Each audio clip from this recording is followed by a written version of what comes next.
अस्सलामुअलैकुम वरहमतुल्लाह। माशाल्लाह जी, ये फ्रंट है, ये है मकतबा सईदिया काज़मिया और ये है जनाब वाला अल्हम्दुलिल्लाह जामिया गौसिया काज़मिया अफ़कारुल कुरान का मेन गेट।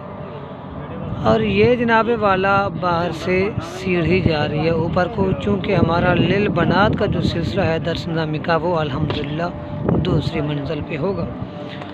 और अब अल्हम्दुलिल्लाह यहाँ पे ये जो काम हो रहा है जनाब, ये हमारे उस्ताद मोहतरम हैं जी, उस्ताद मोहम्मद तारिक साहब। ये अपना ये सीढ़ी का चक्का बना रहे हैं और यहाँ पे से अल्हम्दुलिल्लाह ऊपर को सीढ़ी जाएगी।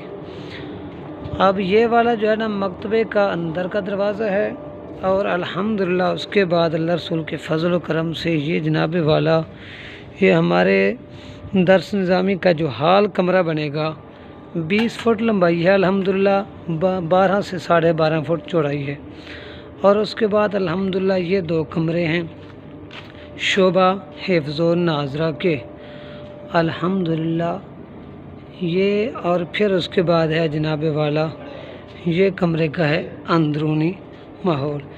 और उसके बाद अल्हम्दुलिल्लाह ये हमारे पास जनाब वाला ये सारा अल्हम्दुलिल्लाह हाल है, ये मीटिंग वगैरह या उसके बाद अल्हम्दुलिल्लाह जैसे गाड़ी वगैरह की आमद रफ्त वगैरह ये मामलात अल्लाह के फजल करम से। और इंशाल्लाह हमारे जो उस्ताद साहिबान हैं, इंजीनियर साहिबान, ये फरमा रहे हैं कि इंशाल्लाह कल शाम तक काम मुकम्मल हो जाएगा। अल्लाह रसूल के फजल करम से इंशाल्लाह परसों शटरिंग का मामला होगा और उसके बाद इंशाल्लाह लैंटर की तैयारी। ये कल हमने अल्हम्दुलिल्लाह मिज़ाइल बोर भी कराया है।